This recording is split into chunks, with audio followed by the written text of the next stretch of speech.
Hello बच्चों, it is the problem of a thermodynamics. The problem is two moles of a certain ideal gas at a temperature of T naught is equal to 300 Kelvin were cooled isochorically so that the gas pressure reduced to N equal to 2 times. ठीक है, then a result of isobaric process, the gas extended till its temperature got back to the initial value. Find the total amount of heat absorbed by the gas in this process. ठीक है, तो total heat हमारे को find करनी है। सबसे पहले देखिए प्रोसेस कैसी हो रही है। इसने कहा है कि जो टेम्परेचर है वो कूल हो जाता है उसका आइसोकोरिकली। तो आइसोकोरिकली अगर हम प्रोसेस की बात करते हैं तो चेंज इन वॉल्यूम जो होता है हमारा वो जीरो होता है, यानी कि वर्क डन भी जीरो हो जाएगा क्योंकि वॉल्यूम कांस्टेंट होता है आइसोकोरिक प्रोसेस में। प्रोसेस कैसी है, आइसोकोरिक है। ठीक है, आइसोकोरिक प्रोसेस में टेम्परेचर कांस्टेंट, वॉल्यूम कांस्टेंट होता है तो वर्क डन भी इसमें जीरो हो जाएगा। ठीक है, और अगर हम बात करें यहाँ से फर्स्ट लॉ ऑफ थर्मोडाइनेमिक्स की, तो pressure is reduce to n times then the temperature is also reduce to n times. ठीक है, अगर वॉल्यूम कांस्टेंट है, अगर हमारा मान लो प्रेशर जो है, ठीक है, अगर प्रेशर जो है वो एन टाइम्स अगर रिड्यूस हो रहा है तो टेम्परेचर भी एन टाइम्स ही रिड्यूस होगा। ठीक है, क्योंकि पी प्रोपोर्शनल टू टी हो जाएगा जब वी हमारा कांस्टेंट होता है। ठीक है, so the new temperature is कितना हो जाएगा, अगर मैं न्यू टेम्परेचर निकालना चाहूँ। ठीक है, देखो मान लो प्रेशर था, ठीक है, वो प्रेशर रिड्यूस हो गया 2 टाइम्स। ठीक है, 2 टाइम्स। ठीक है, रिड्यूस हुआ ही तो टेम्परेचर भी हमारा 2 टाइम्स रिड्यूस हो जाएगा। ठीक है, तो कितना यहाँ पे देखिए कितना हो जाएगा, इसमें हाफ हो जाएगा इसका। ठीक है, अब इसको आगे सोल्व करते हैं। तो फर्स्ट लॉ ऑफ थर्मोडायनेमिक्स क्या कहता है,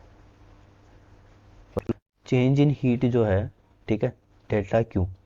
ठीक है, फर्स्ट प्रोसेस के लिए निकालते हैं वो कितना होता है, change in internal energy plus work done, तो वर्क डन तो जीरो है। ठीक है, तो यहाँ से चेंज इन हीट हम निकालेंगे, जो चेंज इन इंटरनल एनर्जी क्या होता है, n C v delta T. ठीक है, तो यहाँ से इसको फाइंड कर लेते हैं। तो delta q one is equal to हो जाएगा हमारा एन सी बी को लिखते हैं R upon gamma minus one multiply delta T. ठीक है, तो यहाँ से q one is equal to हो जाएगा n R upon gamma minus one. Change in temperature कितना हो गया, एन टाइम्स रिड्यूस हुआ है। ठीक है, एन टाइम्स का रिड्यूस हुआ है तो इसको फाइनल टेम्परेचर कितना हो गया इसका, हाँ इसका हाफ हो जाएगा। ठीक है, तो इसको हम लिख सकते हैं T naught by n minus T naught. ठीक है, डेल्टा टी को ऐसे लिखेंगे। ठीक है, तो यहाँ से ये q one is equal to हो जाएगा हमारा, q one is equal to n R. ठीक है, इसको देखिए नीटा ले लेते हैं हम।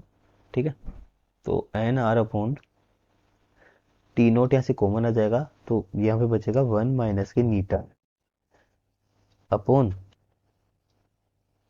नीटा गामा माइनस वन। ठीक है, अब हमारे को सेकेंड प्रोसेस क्या गिवन है, ठीक है, आइसोकोवेरिक, यानी कि the second process is under isobaric हो रही है। ठीक है, अगर देखिए सेकेंड प्रोसेस की बात करते हैं तो सेकेंड प्रोसेस जो है वो आइसोबेरिक हो रही है। ठीक है, जब आइसोबेरिक होती है तो work done is equal to p delta V हो जाता है क्योंकि प्रेशर यहाँ पर कांस्टेंट होता है। ठीक है, तो फर्स्ट लॉ ऑफ थर्मोडायनेमिक्स क्या कहता है, चेंज इन हीट यानी कि Q2 इज इक्वल टू हो जाएगा change in internal energy of second part plus work done. ठीक है, work done by the two, work done by the one तो जीरो था। ठीक है, तो इसको लेके लिख लेते हैं, delta Q2 is equal to यहाँ से फाइंड करेंगे हम, तो ये हो जाएगा n R delta T upon gamma minus one. ठीक है, ये वाला जो हमारे पास सेम आएगा। ठीक है, तो ये हमारे सेम आ जाएगा। ये हमारे जो चेंज इन इंटरनल एनर्जी वो ये होगी, प्लस वर्क डन लिखेंगे हम, तो work done is equal to होता है हमारा, हमने देखा है ऐसे वर्क डन क्या हो जाएगा, पी डेल्टा बी को हम लिखते हैं n R delta T, n R delta T लिखते हैं। ठीक है, तो यहाँ से देखिए Q2 भी फाइंड कर लेते हैं। ठीक है, तो कितना आ जाएगा देखिए, यहाँ से Q2 निकालेंगे हम यहाँ से, तो यहाँ से N R delta T common आ रहा है, एन आर डेल्टा टी जो है वो कॉमन आ रहा है, तो क्या बचेगा हमारे पास, बचेगा अंदर one upon gamma minus one minus plus one sorry. ठीक है, तो यहाँ से जो डेल्टा Q2 है वो निकल जाता है n R delta T gamma upon gamma minus one. ठीक है, तुम्हारी जो इक्वेशन है वो रिड्यूस होकर ये हो जाएगी। ठीक है, अब हमारे को डेल्टा टी भी लिखना है, तो delta Q two is equal to n R delta T. ठीक है, सॉरी डेल्टा टी मेरे को लिखना है, तो डेल्टा टी कैसे लिखेंगे। ठीक है, तो देखिए टेम्परेचर में क्या चेंज हुआ। अगर मैं आइसोबैरिक की बात करता हूँ तो टेम्परेचर में क्या चेंज होगा। ठीक है, यानी कि जो फाइनल में टेम्परेचर कितना हो जाता है जो इनिशियल में था। इसने कहा है कि जो temperature got back to initial value, यानी कि टी नोट पर पहुंच जाता है। स्टार्ट कहाँ से हुआ था, टी नोट बाई एन से। ठीक है, ये हो जाएगा gamma upon gamma minus one. तो अब यहाँ पे सिंपली हम ये नीटा है। ठीक है, तो इस इक्वेशन को मैं अगर फर्दर रिड्यूस करता हूँ तो डेल्टा क्यू टू को हम लिखेंगे delta Q two is equal to n are.